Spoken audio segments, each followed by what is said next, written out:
بسم اللہ الرحمن الرحیم الحمد للہ رب العالمین والصلاة والسلام علی اشرف المرسلین نبینا و سیدنا محمد وعلی آلہ و اصحابہ اجمعین۔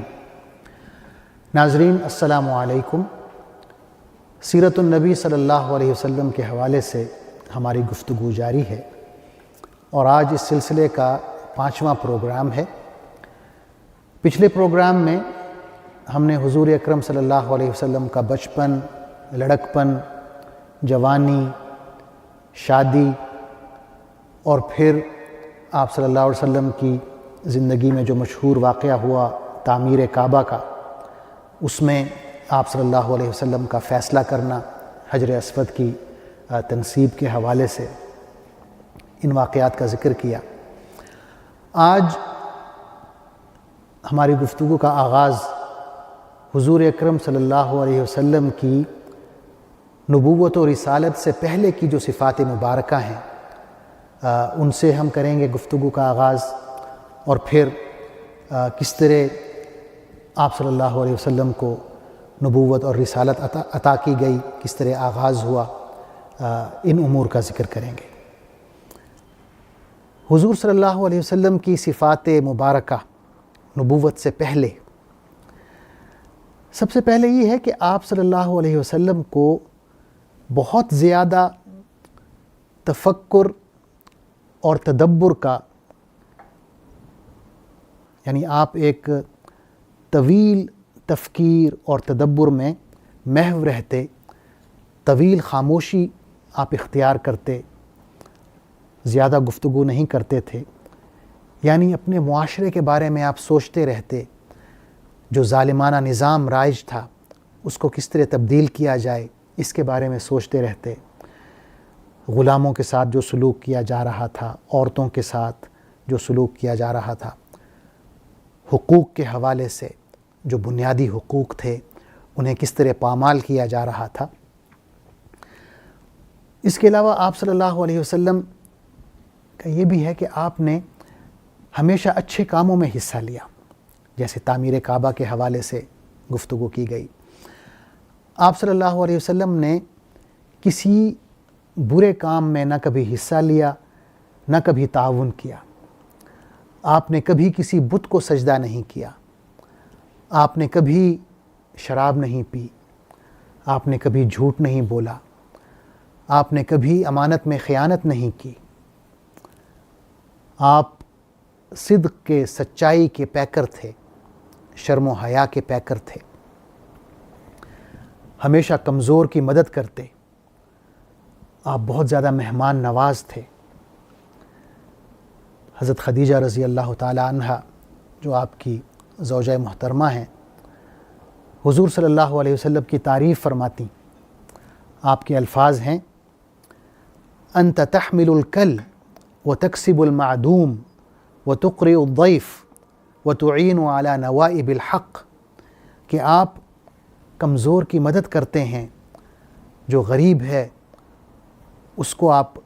پیسے عطا کرتے ہیں، آپ مہمان نواز ہیں،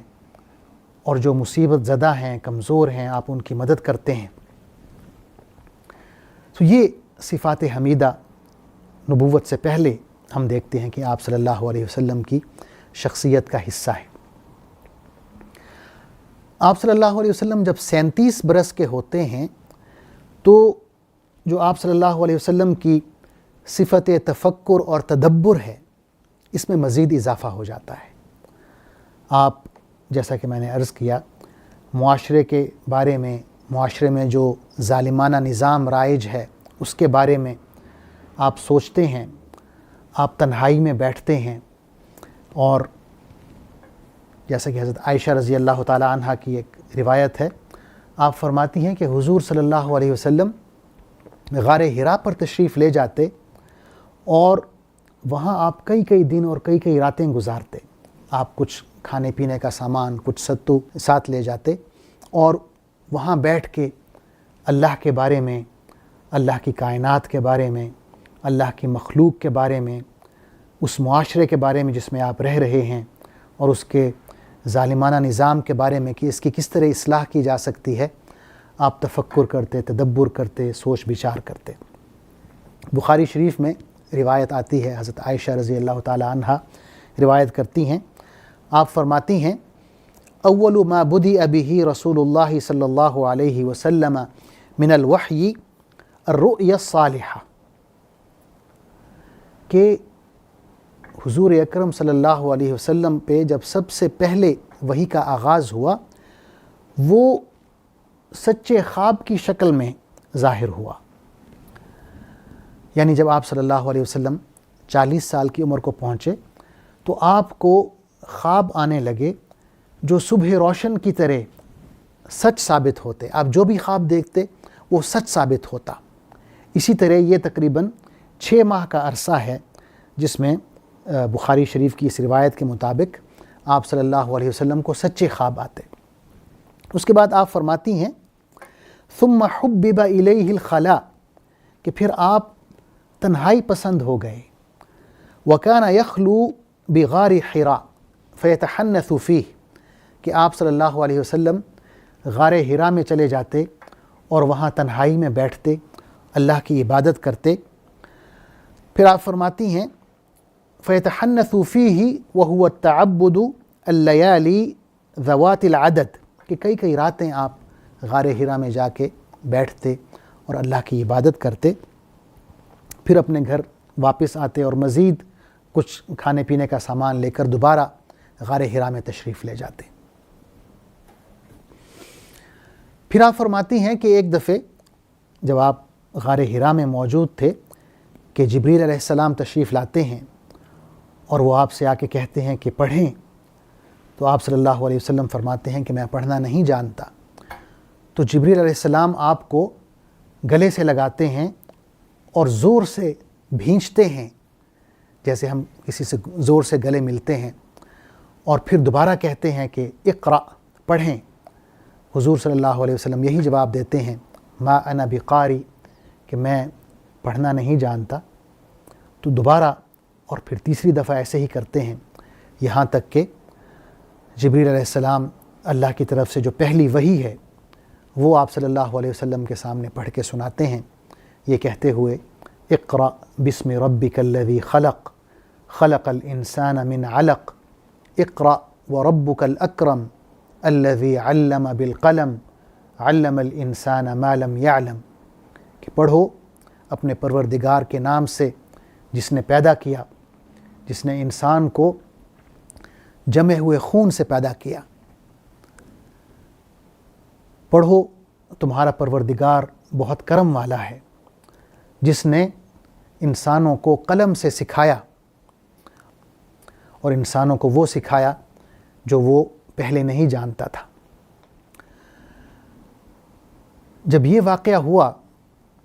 تو حضور اکرم صلی اللہ علیہ وسلم ڈر گئے، آپ پر خوف طاری ہو گیا، اور آپ فوراً واپس آتے ہیں مکہ غار حراء سے، اپنی زوجہ محترمہ حضرت خدیجہ رضی اللہ عنہا کے پاس جاتے ہیں اور ان سے کہتے ہیں کہ مجھے آپ کوئی اوڑھنی دیں، کوئی چادر دیں، اور وہ چادر لے کے لیٹ جاتے ہیں، یہاں تک کہ حضرت خدیجہ رضی اللہ عنہا آپ سے پوچھتی ہیں کہ کیا ہوا، تو آپ انہیں واقعہ بتاتے ہیں کہ یہ ہوا، اور کہتے ہیں کہ مجھے خوف محسوس ہو رہا ہے کہ میرے ساتھ یہ کیا ہو رہا ہے۔ تو یہاں پر حضرت خدیجہ رضی اللہ عنہا انہیں تسلی دیتی ہیں اور یہ فرماتی ہیں کہ آپ ایک عظیم شخصیت ہیں، آپ لوگوں کی مدد کرتے ہیں، غریبوں کو آپ کھانا کھلاتے ہیں، مہمان کی عزت کرتے ہیں، تو اللہ تعالیٰ آپ کو کبھی آپ کے یہ جو اعمال ہیں انہیں ضائع نہیں کرے گا۔ پھر آپ انہیں لے کے اپنے چچا زاد ورقہ بن نوفل کے پاس جاتی ہیں۔ یہ ایک عالم دین ہیں جو بت پرستی چھوڑ کے عیسائی مذہب اختیار کر چکے ہوتے ہیں، انہوں نے توریت اور انجیل کا مطالعہ کیا ہوتا ہے، تو ان کے پاس جاتے ہیں اور ان سے کہتے ہیں کہ آپ یہ میرے خامند ہیں محمد، ان سے آپ بات کریں، ان کی بات سنیں۔ تو وہ آپ صلی اللہ علیہ وسلم سے پوری بات سنتے ہیں اور وہ کہتے ہیں کہ یہ جو فرشتہ آپ کے پاس آیا ہے یہ وہی ہے جو حضرت موسیٰ علیہ السلام کے پاس آیا تھا، یہ تو فرشتہ وہی ہے۔ پھر وہ کہتے ہیں کہ کاش میں اس وقت تک زندہ رہوں جب یہ آپ کی قوم آپ کو مکہ سے نکال دے گی۔ حضور صلی اللہ علیہ وسلم بہت حیران ہوتے ہیں اور کہتے ہیں کہ کیا یہ لوگ قریش جو مجھ سے اتنی محبت کرتے ہیں، میری اتنی عزت کرتے ہیں، کیا یہ لوگ مجھے مکہ سے نکال دیں گے؟ تو ورقہ بن نوفل کہتے ہیں کہ ہاں، جس شخص نے بھی ایسا دعویٰ کیا ہے جو دعویٰ آپ کر رہے ہیں، تو اس کی قوم نے اسے اپنے شہر سے نکال دیا ہے۔ پھر ورقہ بن نوفل کہتے ہیں کہ کاش میں اس وقت زندہ ہوں جب یہ لوگ آپ کو نکالیں گے، تاکہ میں آپ کے ساتھ کھڑا ہو سکوں، آپ کی مدد کر سکوں۔ لیکن اللہ کا کرنا یہ ہوتا ہے کہ چند دن بعد ہی ورقہ بن نوفل فوت ہو جاتے ہیں۔ اور ساتھ ہی یہ بھی ہوتا ہے کہ یہ جو وحی کا سلسلہ ہے جو غار حرا میں شروع ہوا، یہ کچھ عرصے کے لیے موقوف ہو جاتا ہے، رک جاتا ہے، اور آپ صلی اللہ علیہ وسلم اس انتظار میں رہتے ہیں کہ وہ فرشتہ، وحی کا فرشتہ جو آیا تھا، وہ دوبارہ کب آئے گا۔ یہاں تک کہ جیسا کہ ہم احادیث میں پڑھتے ہیں کہ آپ صلی اللہ علیہ وسلم پر ایک پریشانی کی کیفیت طاری ہو جاتی ہے۔ آپ صلی اللہ علیہ وسلم اپنے ہی الفاظ میں بتاتے ہیں کہ میں کبھی کبھی اتنا پریشان ہوتا کہ میرا جی چاہتا کہ میں کسی پہاڑ کی چوٹی پہ چڑھوں اور وہاں سے چھلانگ لگا دوں، خودکشی کر لوں۔ اور آپ نے یہ بھی فرمایا کہ بعض دفعے ایسا بھی ہوا کہ میں اس نیت سے کسی پہاڑ پر چڑھنے لگا، اور جب میں چوٹی پہ پہنچتا تو وہی فرشتہ مجھے نظر آتا اور کہتا کہ اے محمد، تم یقیناً اللہ کے رسول ہو، تم اللہ کے نبی ہو۔ تو اس بات سے مجھے تسلی ہو جاتی اور میں واپس نیچے اتر آتا۔ بخاری شریف کی روایت ہے، حضرت جابر بن عبداللہ رضی اللہ عنہ روایت کرتے ہیں کہ انہوں نے حضور اکرم صلی اللہ علیہ وسلم کو وحی کے رکنے کا جو وہ پیریڈ ہے، وہ عرصہ ہے، اس کے بارے میں گفتگو کرتے ہوئے سنا۔ آپ فرما رہے تھے کہ میں جا رہا تھا کہ میں نے آسمان کی طرف سے کچھ آواز سنی، تو میں نے سر اٹھا کے دیکھا تو مجھے وہی فرشتہ نظر آیا جو غار حرا میں پہلی دفعہ آیا تھا۔ وہ آسمان اور زمین کے درمیان جتنا ایریا ہے اسے اس نے بھرا ہوا تھا، اور وہ کرسی پر بیٹھا ہوا تھا۔ آپ فرماتے ہیں کہ اسے دیکھ کر میں خوفزدہ ہو گیا اور اپنی بیوی حضرت خدیجہ رضی اللہ عنہا کے پاس گیا اور کہا زمیلونی زمیلونی، کہ مجھے کچھ اوڑھنے کے لیے دیا جائے، اور یعنی ایک خوف کی کیفیت تھی۔ اسی کیفیت میں پھر حضور صلی اللہ علیہ وسلم پر دوسری وحی نازل ہوتی ہے، سورہ مدثر، یا ایھا المدثر قم فانذر وربک فکبر وثیابک فطہر والرجز فہجر ولا تمنن تستکثر ولربک فاصبر۔ اس کا ترجمہ ہے، اے چادر لپیٹ کر لیٹنے والے، اٹھو اور خبردار کرو، اور اپنے رب کی بڑائی بیان کرو، اور اپنے کپڑے پاک کرو، اور گندگی سے دور رہو، اور کسی کو اس لیے نہ دو کہ اس سے اور زیادہ لے سکو، اور یہ کہ اپنے رب کی راہ میں صبر کرو۔ اس وحی کے بعد پھر وحی کا جو سلسلہ ہے وہ جاری و ساری ہو گیا بغیر کسی انقطاع کے۔ ناظرین، یہاں بطور جملہ معترضہ میں یہ بھی بتاتا چلوں کہ وحی کی کتنی اقسام ہیں۔ سب سے پہلے جو وحی کی قسم ہے وہ ہے سچا خواب، اور تمام علماء کا اتفاق ہے کہ جو انبیاء کے خواب ہوتے ہیں وہ بھی اللہ کی طرف سے وحی ہوتے ہیں۔ جیسے ہم نے حضرت ابراہیم علیہ السلام کے خواب کا ذکر کیا کہ جس میں انہوں نے اپنے بیٹے حضرت اسماعیل علیہ السلام کو ذبح کرتے ہوئے دیکھا، یا اللہ کا اس میں حکم بتایا گیا کہ اپنے بیٹے کو ذبح کرو، تو حضرت اسماعیل علیہ السلام بھی اس یقین کے ساتھ انہوں نے اطاعت کی کہ والد صاحب نے جو خواب دیکھا ہے وہ اللہ کا حکم ہے، اللہ کی وحی ہے۔ تو پہلی قسم جو ہے وحی کی وہ سچا خواب ہے۔ دوسری قسم یہ ہے کہ فرشتہ وحی حضرت جبریل علیہ السلام حضور صلی اللہ علیہ وسلم کے دل میں کوئی بات ڈال دیں، جیسا کہ حدیث میں ہے، ان روح القدس قد نفث فی روعی انہ لن تموت نفس حتی تستکمل رزقها واجلها، کہ جبریل نے میرے دل میں یہ بات ڈال دی ہے کہ کوئی شخص اس وقت تک فوت نہیں ہوگا جب تک کہ وہ اپنا رزق اور اپنی عمر پوری نہ کر لے۔ تو یہ دوسری قسم ہو گئی وحی کی کہ فرشتہ وحی یعنی جبریل علیہ السلام حضور صلی اللہ علیہ وسلم کے دل میں کوئی بات ڈال دیں، وہ وحی شمار ہوگی۔ تیسری قسم یہ ہے کہ فرشتہ وحی انسان کی شکل میں آئے اور آپ صلی اللہ علیہ وسلم کو اللہ کا پیغام پہنچائے۔ اس صورت میں جو صحابہ کرام ہیں رضوان اللہ تعالیٰ علیہم اجمعین، وہ بھی فرشتہ وحی کو دیکھ سکتے ہیں، اور اس کی بہت سی مثالیں ہیں کہ حضرت جبریل علیہ السلام انسان کی شکل میں آئے اور آپ صلی اللہ علیہ وسلم سے بات کی۔ اکثر حضرت جبریل علیہ السلام ایک صحابی کی شکل میں آتے تھے جن کا نام دحیہ کلبی بتایا گیا ہے، بہت خوبصورت صحابی تھے، تو جبریل علیہ السلام ان کی شکل میں تشریف لاتے تھے۔ تو یہ تیسری قسم ہو گئی۔ چوتھی قسم جو ہے وحی کی، وہ وحی کی سخت ترین یا شدید ترین قسم بتائی گئی ہے۔ اس میں جیسا کہ آپ صلی اللہ علیہ وسلم نے اس کا وصف بیان کیا ہے کہ وہ ایسی تھی جیسے بہت زور زور سے گھنٹیاں بج رہی ہوں، مثل صلصلۃ الجرس۔ تو اس میں یہ ہے کہ جب اس طرح کی وحی نازل ہوتی، بے شک شدید سردی ہوتی تو آپ صلی اللہ علیہ وسلم پسینہ آ جاتا۔ اگر آپ صلی اللہ علیہ وسلم اونٹنی پر سوار ہوتے تو اونٹنی بیٹھ جاتی۔ ایک روایت میں ہے کہ اس طرح کی وحی نازل ہوئی